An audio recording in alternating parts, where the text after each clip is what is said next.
Hi, this is Travis Scott Luther, and you're listening to the Earn and Invest podcast.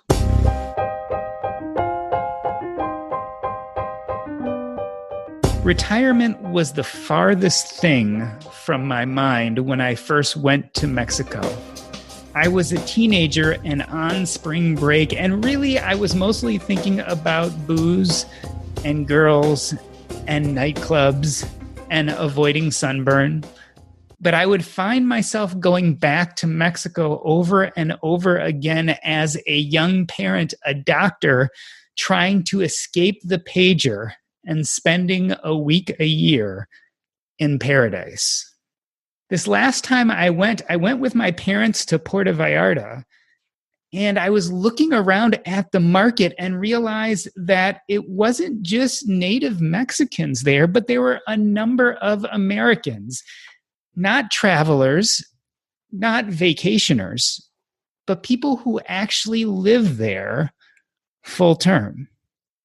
And it shouldn't have surprised me. My parents had just bought a timeshare and were spending 3 to 4 weeks a year in Puerto Vallarta.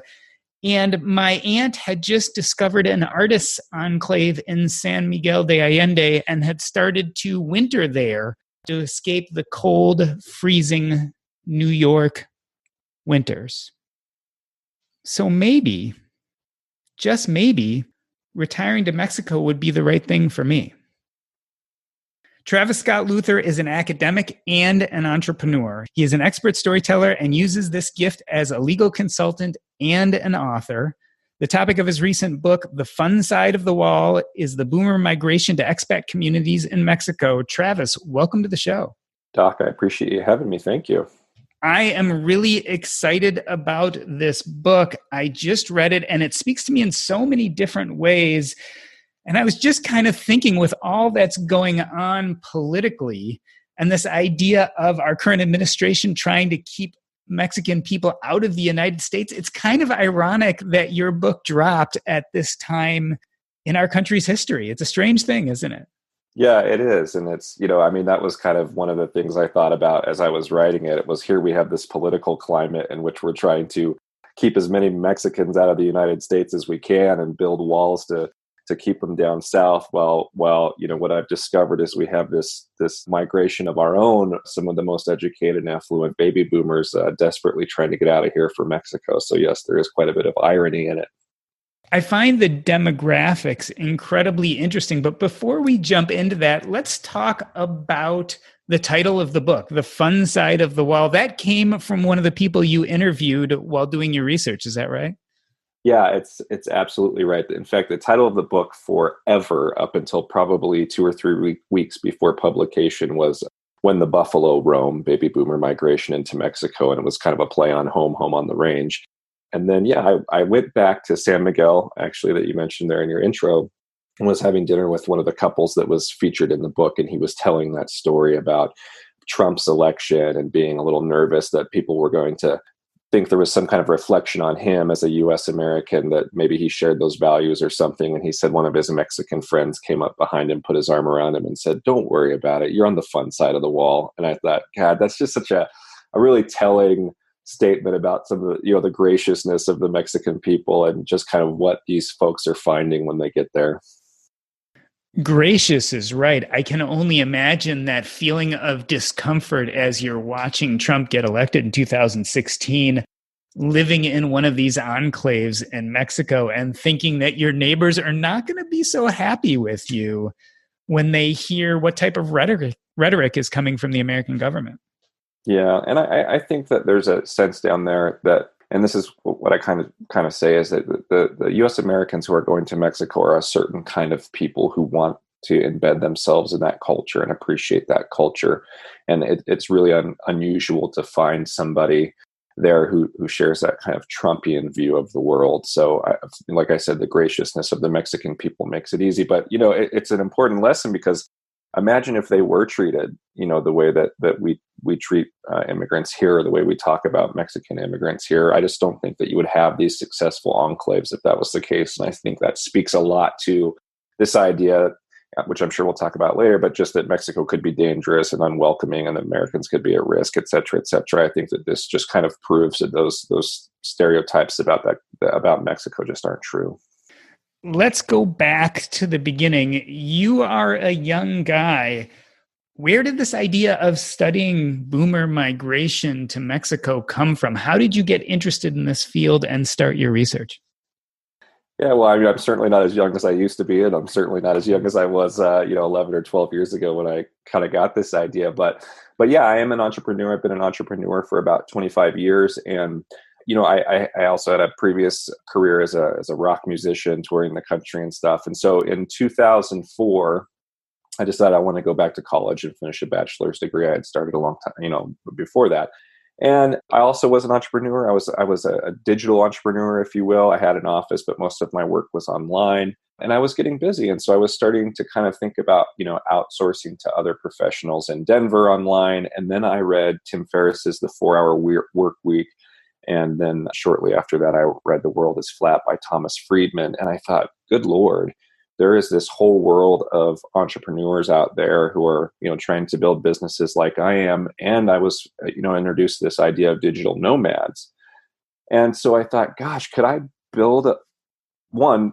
Why have I always thought the world is dangerous and scary, which I kind of said in the book, right? So I'm starting to have this realization in 2007 that, maybe the US doesn't offer the best of everything. Maybe my ideas about what the rest of the world looks like are wrong. And so I start using these business outsourcing experiments to try and get to know the people in other countries that I'm working with. I might find a web developer in Brazil or a coder in India or something like that. And I just got really curious about the world. And then again, I stumbled on this idea of digital nomads, these people who basically take their laptop and they travel all over and they do the work. So now while I'm going to college, my business is accelerating and I'm getting super busy. I say, okay, I'm going to take advantage of the digital world too. And I'm going to try and outsource some projects and get to know some people.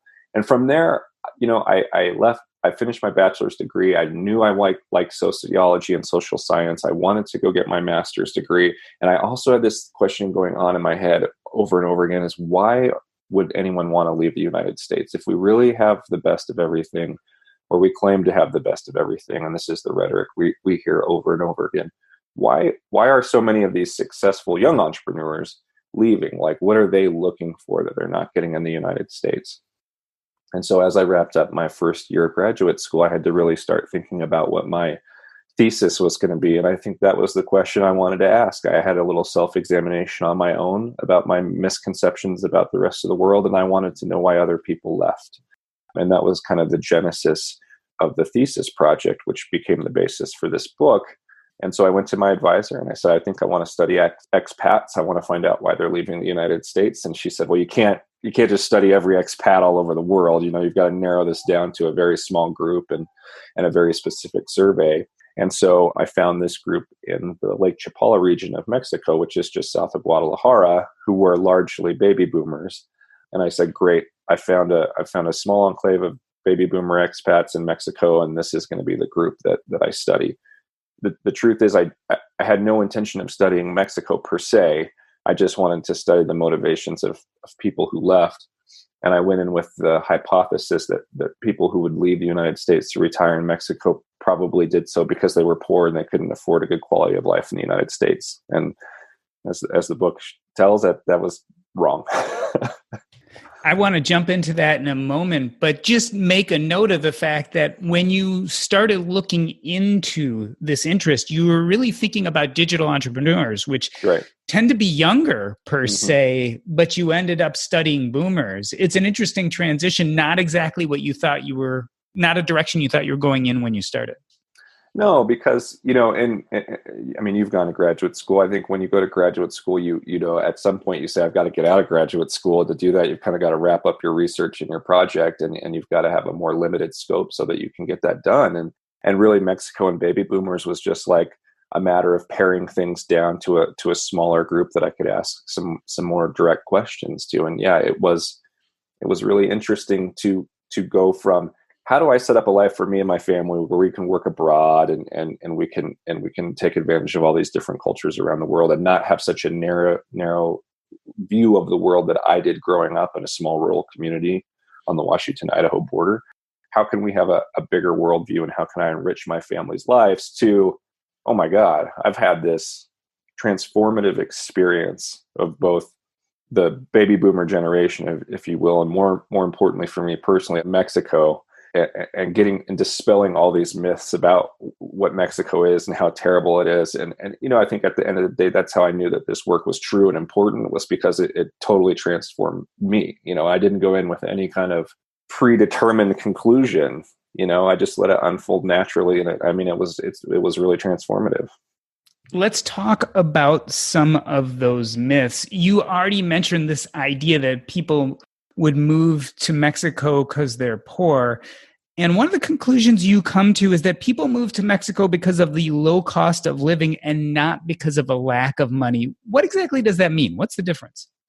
Well, the difference is, so money is a motivator in the sense that the people who explore Mexico tend to be more thoughtful and concerned about their money, but they are by no means low income. So so Mexico at first becomes a place for them to maybe extend their retirement dollars, have a better way of life, in some cases just have a lower cost home base so that they could afford to travel more during the year. But it's not that they were saying, I don't have enough money to retire in the United States. They were saying, I want to retire better somewhere else, right? So that's their first motivator.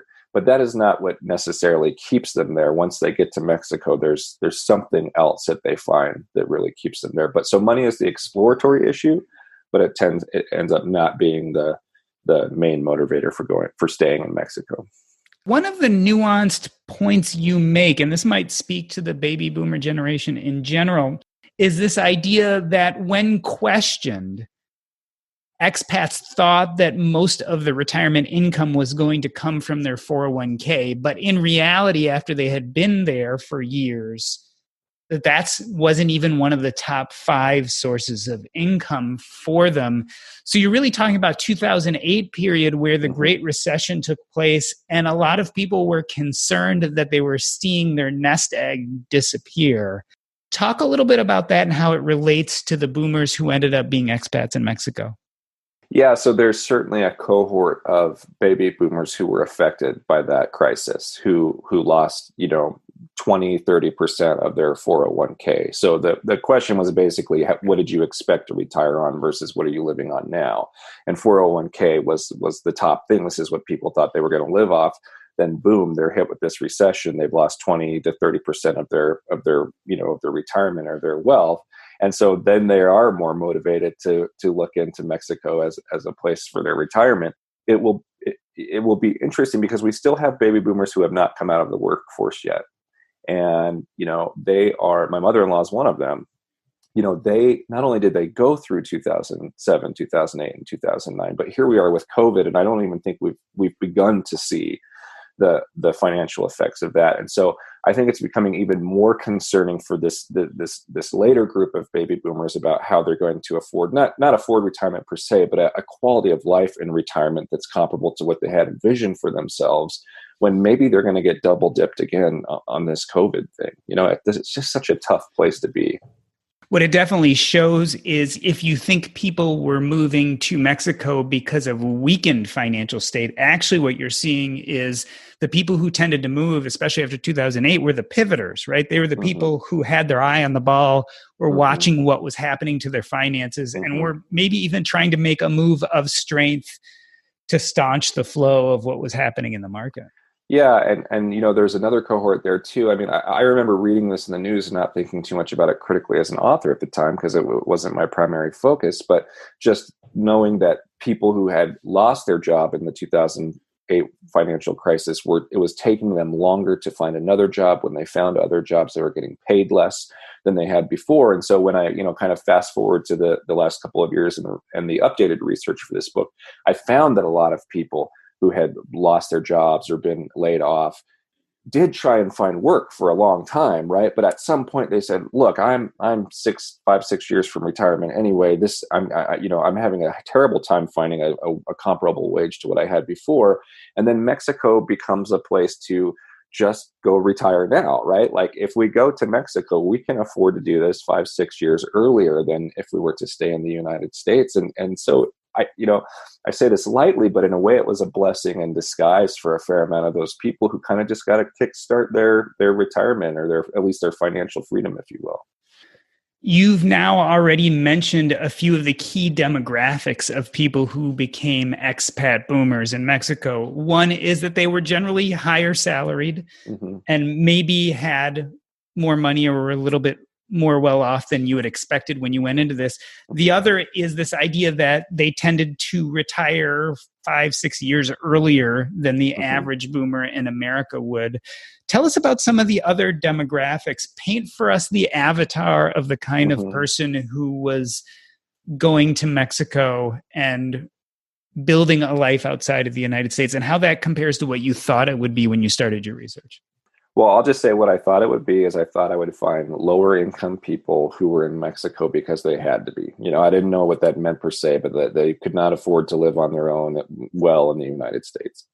What I found was that when I took what I call the Mexico boomers in the book, and I laid them across baby boomers in the United States, the Mexico boomers are at least middle income, but mostly upper income earners.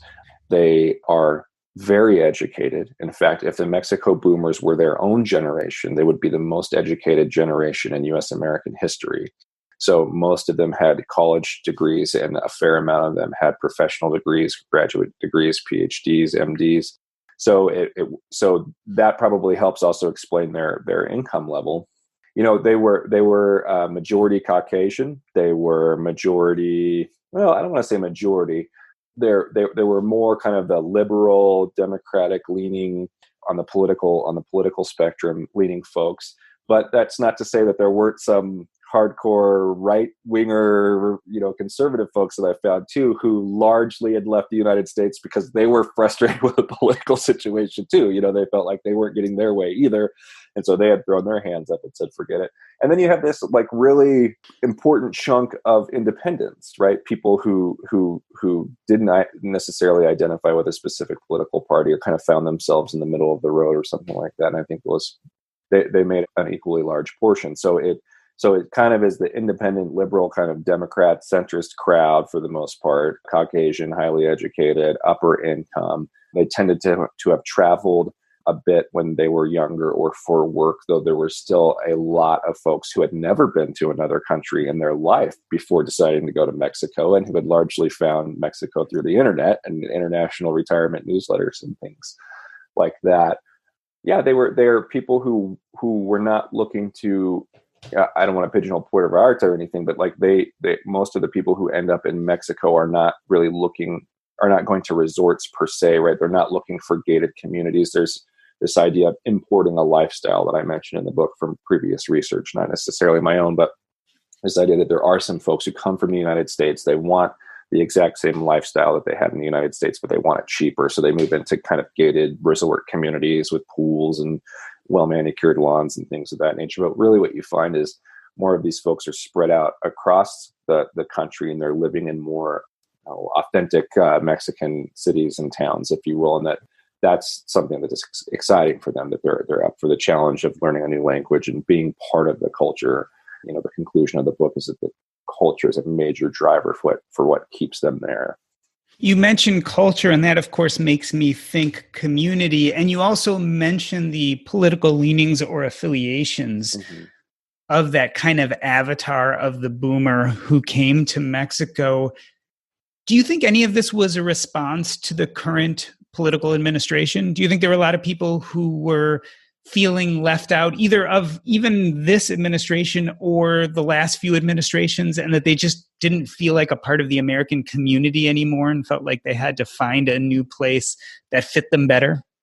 Yeah, I mean, that was definitely a sentiment. But, what I'll say is I had 2 rounds of research, so it's kind of cool because I had the benefit of this research I did 10 years ago, and then the benefit of this research I did over the last 24 months. And so I can see how things are different, over that decade period. And I think that there is always, throughout the period, there has always been the sentiment that they're fitting in less and less in the United States, or not so much that it's not that they're not fitting in, it's that the culture in the U.S. has changed, right? So it's not that baby boomers themselves specifically feel singled out, if you will, although I think there's more and more of that happening now. It's that they feel that the culture itself in the United States has changed so much, especially in terms of everything being a business transaction. So these are the kind of people that really want authentic relationships, and they don't want to have introductions which are, hi, how are you? What do you do for a living? They want introductions that are like, hi, how are you? What are you interested in? What are your loves? What are your passions? What are you working on? Things of that nature. And as I said in the book, they're looking for exchanges that have to do with more than just commerce or more than just business. So there's definitely a feeling among the people who have left the United States that this consumer culture, number one, has taken over, and that this idea of family respect for elders, and respect for relationships outside of financial exchanges is maybe all but right. And then there is the second thing that U.S. culture has also really become a youth culture over the last 5 years, which is kind of different than my original study, but that now they are starting the newer boomers who are arriving in Mexico are talking more about, I don't feel like I have a place here anymore. I don't feel like television, magazine ads, newspapers, things of this nature are directed to me anymore. Everything is about youth and beauty and youth and beauty and youth and beauty. And that means nothing to me. And as I kind of joked in the book, at some point they all realize there's no more creams or cosmetic procedures that are going to hide their age, and they just want to go somewhere where they feel like they can be themselves, and that's what they've found in Mexico. It's interesting to note this idea of ageism. It sounds like the demographic has changed a little bit as we've gone from that early wave of boomers to the later wave, that some of those feelings about ageism have become more clear and defined. I know that was something you were specifically looking for when you started this research, and were surprised at the outcome when you were studying the early boomers, but it sounds like maybe the later set of boomers is now confirming some of your earlier theories. Yeah, when I did the original research project, 10 or 12 years ago, a few people would hint at that, but really, the motivations were more like extending the retirement, the good community, and the sense of adventure, and being part of an art community, like you said about San Miguel and stuff. Like Chapala is also like that. Where come over the last 2 years, there's more of a just a concern with the U.S. culture in general, right? Like that I don't fit in here anymore, and so it was definitely different. When the boomers come to Mexico, are they working or are they coming to retire? No, most of them are not working. I think so. One, you can come to Mexico and work for an American company, but you can't just come to Mexico and work for a Mexican company unless you get some sort of residency.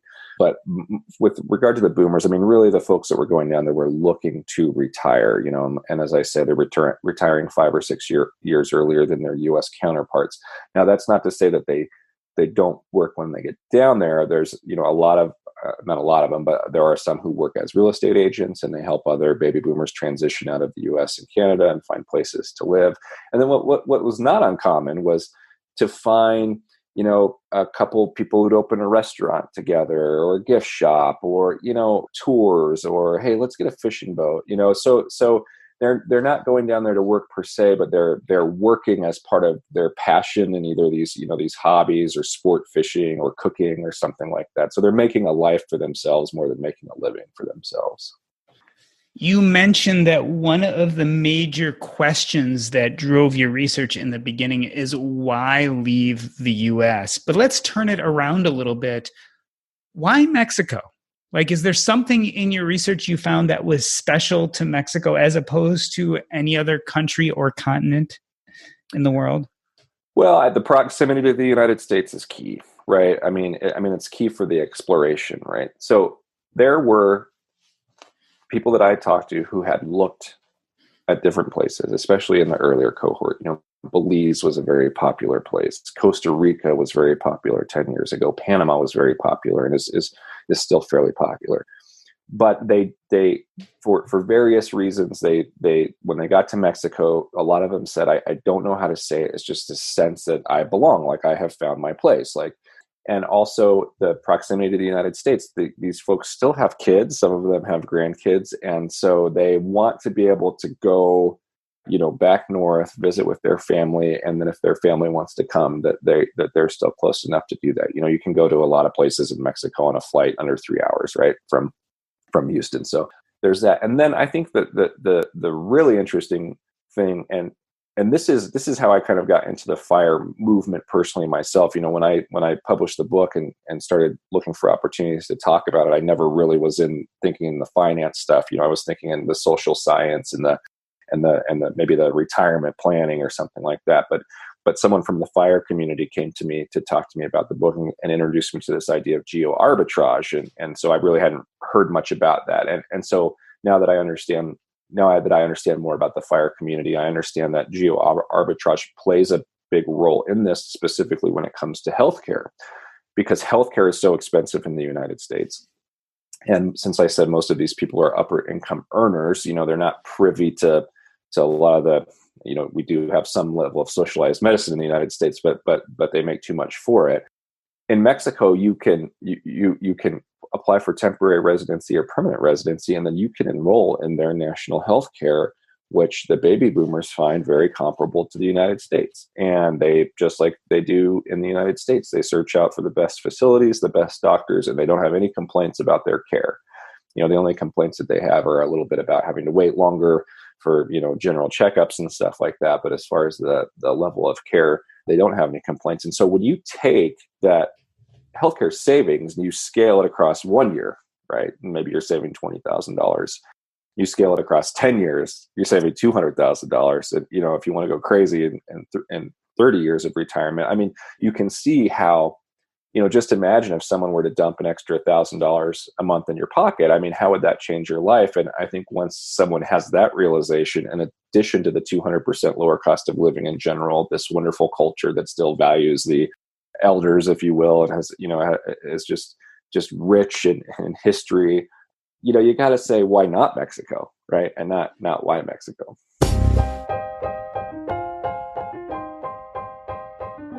In the first half of the show, I talked to Travis Scott Luther about the demographics of those who move to Mexico. After the break, we'll discuss how cheap Mexico actually is. But first, are you enjoying the quality of conversations you're hearing on the Earn and Invest podcast? If so, there's a place you can go to continue the conversation any day of the week, not just Mondays and Thursdays, and that is our Facebook group. Go to facebook.com/groups/earn and invest, and there we talk about topics similar to on the podcast. We occasionally delve into politics, money, lifestyle, you name it, we discuss it there. Come become part of our community, not just here on the podcast, but also in the Facebook group. I look forward to seeing you there. Now back to the show. So we're talking about reasons why expats move to Mexico. You mentioned proximity to the United States. Certainly it's easy to get back and forth. You mentioned healthcare and how it was less expensive and available. Let's talk about costs in general. How cheap is Mexico compared to your standard U.S. city when compared to groceries or gas or kind of the typical needs we have? Mm-hmm. I'm just finishing up a second book, a follow-up to this book right now, where I do look at that way more in depth. I take 26 Mexican communities, expat communities, and I basically compare them to Denver, which is where I live. And if you look at cost of living surveys in the U.S. over the last 10 years, Denver kind of always seems to fall at the middle. I think El Paso or Texas and Tulsa, Oklahoma are at the bottom. And of course, Manhattan is, at the top. And so Denver kind of operates in the middle. And I think that the cost of living in Denver is about $5,500 a month, right? For something decent. Like the most expensive, kind of place in Mexico is Mexico City, and the average cost of living there is about $2,800 a month. So you can already see, if you want to live in a nice metropolitan area in a nice neighborhood and stuff, you're looking at almost like half the cost. You take that into consideration, you add the healthcare to it, and it's huge savings. You can go to places like Mérida, which are on the Yucatan Peninsula. This is a popular destination for some of the lower income baby boomers, because they can live over there for a family of two in a rented house with a pool and a garden and a housekeeper and stuff like that for $1,600 a month. So on average, I think that I said, a baby boomer couple will spend about $20,000 a year living very well in Mexico, compared to, you'd need at least $60,000 a year to do that in Denver.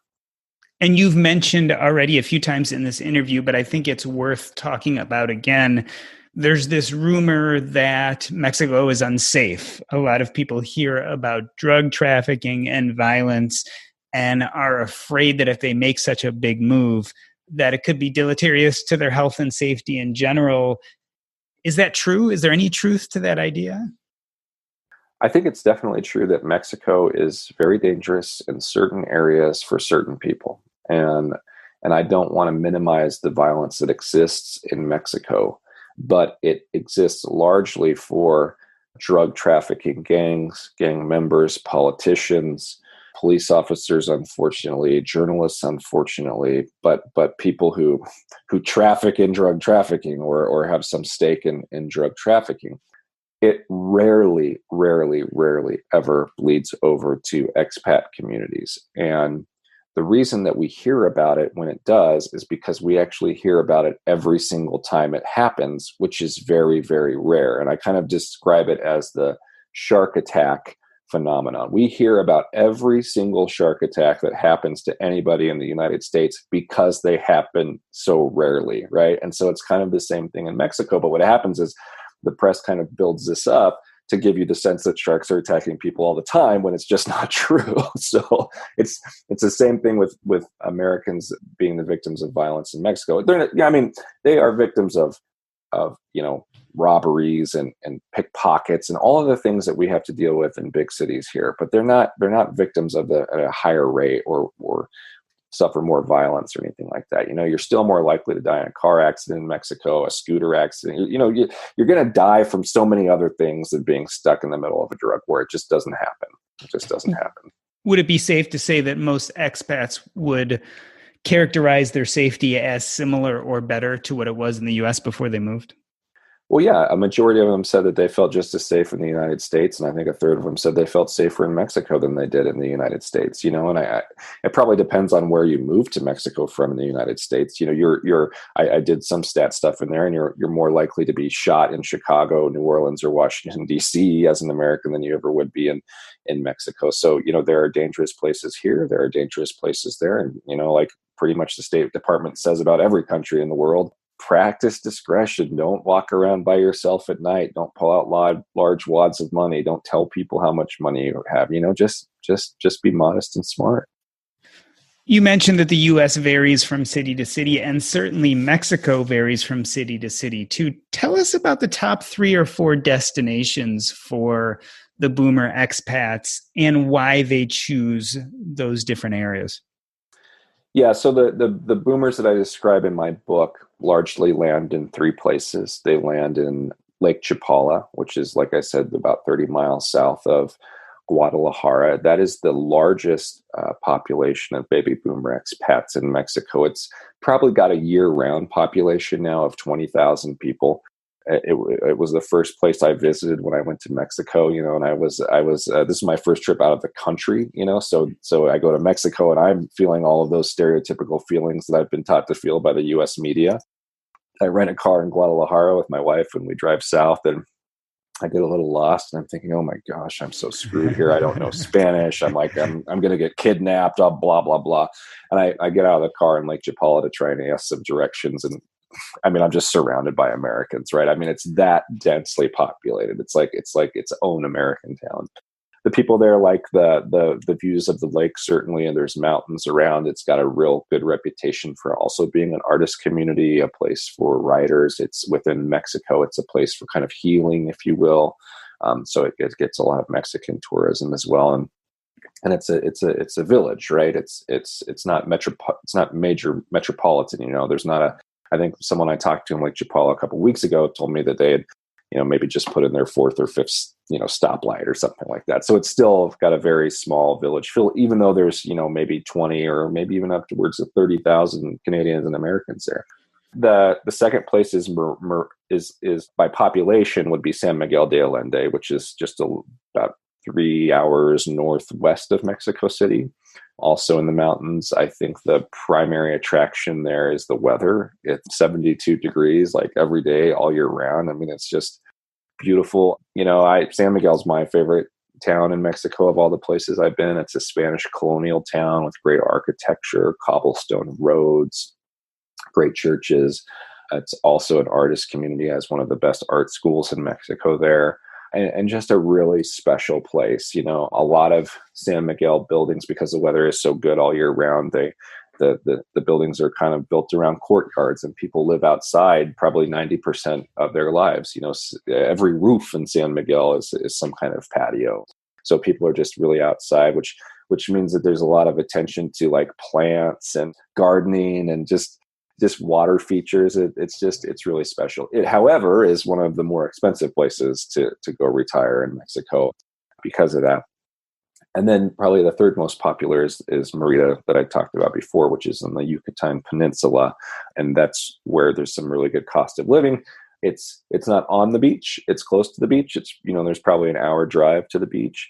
And then the weather can be a challenge. A lot of people talk about that. That's the trade-off for the lower cost of living, is really hot, really humid summers. If you're used to that or can get over that, then that would be great. And then I think on the Yucatan Peninsula in general, I think that's kind of the faster growing area right now for expats in retirement. It had been Cabo and Puerto Vallarta for a while. Cabo is still a very popular place.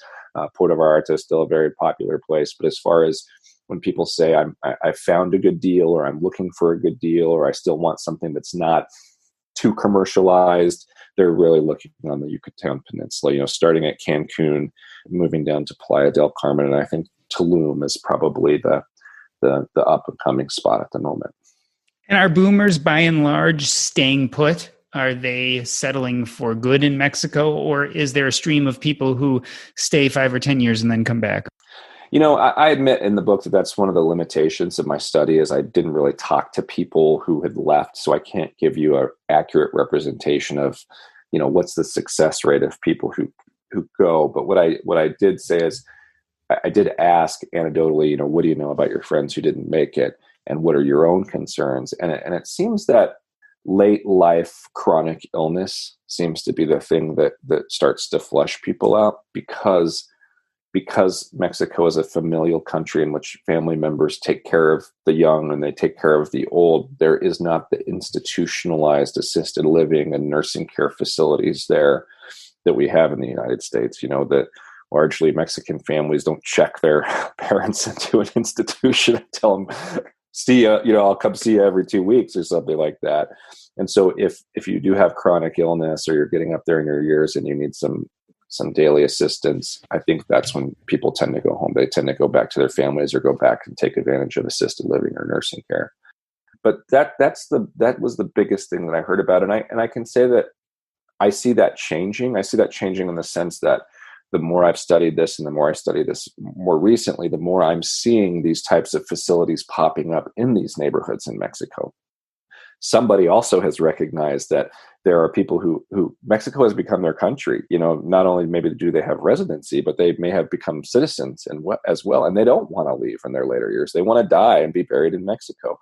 And so I'm seeing assisted living facilities and nursing home type facilities on a smaller scale start to open up in these areas. And I think we'll probably continue to see that as this increase in migration to Mexico continues. And it accelerates, because it is definitely accelerating. We have 1.5 million, at least 1.5 million U.S. citizens living in Mexico right now. Let's talk a little bit about non-boomer trends. Now, I understand that is not your area of research, but you certainly, I'm sure, experienced it. And you mentioned the FIRE, or Financial Independent Retire Early movement, and this idea of geo-arbitrage, getting to early retirement faster by moving to a less cost of living area. Were you encountering a lot of non-boomers, a lot of Gen Xers or millennials or Gen Zers who had followed the boomers in making this migration? Yeah, so the second book I'm working on right now dives more into that. It takes a broader look at people who are expats in Mexico. And so what I can tell you from the research I've started to digest now is that tech entrepreneurs are definitely making their way to Mexico, but they're not going to the same places that the baby boomers are going. In fact, the most people are surprised to find out that the number one location for expats in Mexico in general is Tijuana. And we think of Tijuana as kind of a dirty, dangerous party city, and that's just not the case anymore. You've kind of got to look at it as an annex to San Diego. And a lot of tech entrepreneurs who work in LA and San Diego or operate out of California are actually making the drive every day over the border or making the move so that they can live in these wonderful beach condos and have this, lower cost of living while still bringing in the wages and the salary that they're earning in the United States. Monterey is another place for that. It's a couple hours drive from, I think it's Laredo, Texas, into Monterey, and Monterey is a very advanced technology hub of Mexico. If you're into manufacturing, anything on the Baja, the northern part of the Baja Peninsula, there has become very popular for importing goods to those ports, having things manufactured there in northern Mexico, and then moving them into the United States. So I'm bullish on Mexico from a business perspective, especially with things that are going on with China and tariffs and the cost of moving things back and forth there. I'm looking at Mexico as a lot of other entrepreneurs are and saying, what can we do? What haven't we embraced about this relationship with this country, and what are the entrepreneurial opportunities there that we haven't explored before? Yeah, tech entrepreneurs are one thing. What about the early retirement or super early retirement people? Do you think they're looking towards Mexico also? I want to be careful because, like I said, I haven't digested a lot of the research, but there doesn't really seem to be a middle ground per se, right? You seem to have really young folks and then the older retired folks. And as I'm kind of going through these surveys and I see somebody who's like 35 or 45, I'm always like, oh, stop. I want to read their story. I want to figure out what they're doing. And those are people who largely seem to have traveled to Mexico a lot as a young person and kind of have fallen in love with it and have decided to move down there and try and work or try and start a business, but not necessarily they're not necessarily financially independent. In fact, I would say that group in the middle, if I were to describe them as the kind of 35 to 45-year-old range, are probably more likely to be in Mexico because they are low income than because they are financially independent. Your book, as well as this conversation, has been a quite optimistic look at moving from the U.S. to Mexico. Are there any downsides? Was there anything you found over and over again that people complained about or felt wasn't as good in Mexico as it is in the United States? Well, I think there are things that take some getting used to. So we are so time sensitive in the U.S. We have appointments for everything. We have anxiety about being late, and there in Mexico, it's not like that. So I think when people first get down there, they describe their frustrations as being like, hey, I was trying to get my refrigerator fixed, or I was trying to get a quote for this or that, and someone said they would come and they didn't, or they weren't there on time, or I had an appointment myself I went to and I had to wait a lot longer than I thought I did, or and so it's just kind of time is different there. And I think that is a real adjustment for folks. There's a saying down there that mañana never means mañana, right? Because mañana can mean the morning or it can mean tomorrow, and you never know which one you're going to get. But it is that people come to love, right? Like, oh my God, I don't have to worry about it either, right? I don't have to freak out and set my alarm and be there right at 9:00. And if I'm there at 9:02, I don't have to feel bad about it either. So it's this change in life and change in pace that comes with this kind of time anxiety that people really embrace and love. I think, every road is not paved there, right? There are, like San Miguel, for example, I remember hearing these stories about there's just a lot of stray dogs, right? And it's just part of that city's kind of culture. There's just kind of dogs everywhere. And, new expats coming down and being very frustrated about that and trying to want to get involved with the city council and make laws about that, which really did affect their relationship with the locals. The locals were like, hey, this is our place. These dogs, whether you like them or not, are kind of part of our culture. And you can't just come down here and say you're going to do this, that, and the other thing to change it. So people who are used to being proactive and solving problems either in government or their local municipalities need to understand that you can't do that in Mexico. You actually don't have rights at all. And you have to be very careful about, unless you're a citizen, about being critical of government or local culture or custom, because you risk the chance of being asked to leave.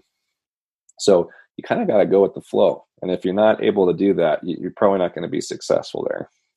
All right, I'm going to ask you for a non-scientific opinion here, but in your travels and in your discussions you've had with the boomers that have retired now in Mexico, Are there any other countries that hold a candle? Is there anywhere else, like, if I can't go to Mexico, I'm going to fill in the blank?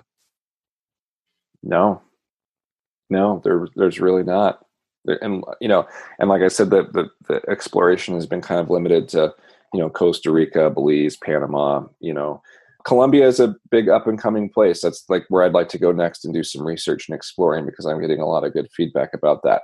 But no, they don't, and there is something special about Mexico, which I wish I could describe as well, but it is a special place. And I think the people who are there have found their home, and they just don't have an interest in looking at anywhere else. What do you think the effect of the COVID pandemic is going to have on the expat community? Do you think the numbers will decrease or increase, or do you think it won't have an effect at all?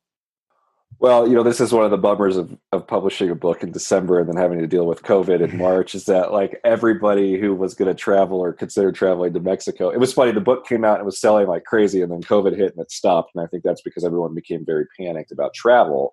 I'm pleased to announce that Mexico is open for business, if you will, and you still can go down there. And people, I haven't been down there since COVID myself, but people who have said they're doing a much better job than even in the U.S. Things are, you get your temperature checked for going into a restaurant, and you're given hand sanitizer, and everything's wiped out. Like they just said, it's a much stricter, more safer feeling experience than here. But with regard to COVID, something that we kind of opened the discussion with was, if these folks have another dip in their retirement, if these late baby boomers suffer more financial consequence because of what the economy is going to become because of COVID, then I think a lot more people are going to have to consider it for sure. And then the election is, this is a big thing. Wherever you stand, you're going to, someone's going to be disappointed, right? And so I don't know how those people who are going to be disappointed, whether Trump is reelected or Biden is elected, how they're going to react and where they're going to go look. But my suspicion is that if Trump is reelected, then we'll see even more renewed interest in people migrating down to Mexico. So Travis, tell us about your future plans. Have you been eyeing any plots of land in Mexico? Do you see yourself leaving the U.S. and living across the border anytime soon? I think within the next 7 years, yeah. And San Miguel de Allende is definitely my place. I go to Mexico quite a bit, and I'll continue to do that. I actually had a book tour scheduled for November. We'll see if that comes to fruition or not. But yeah, as an entrepreneur who works largely digitally, and as an author who spends most of my time, writing and researching online, I can do that from anywhere. And when I think about the places that I want to do it, and I've been all over the world, I've been to almost every country and continent.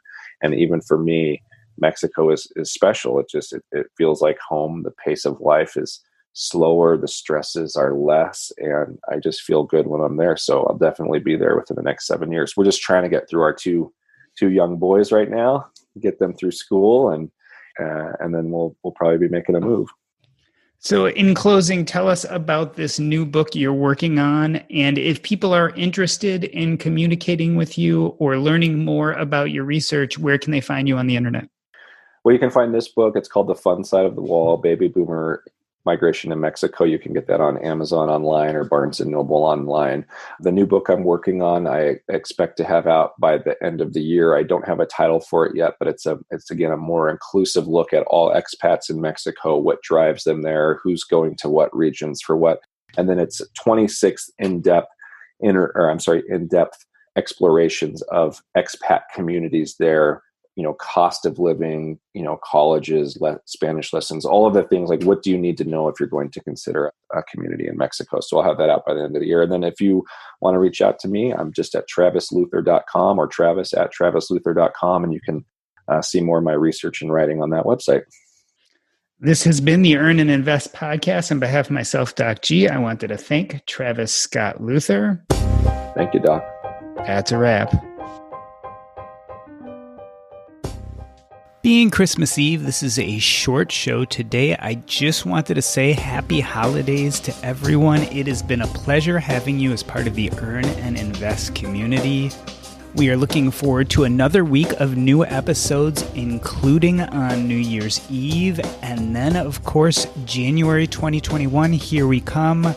More episodes, new shows, more topics. I can't wait to share them with you. Have a great new year and see you in 2021.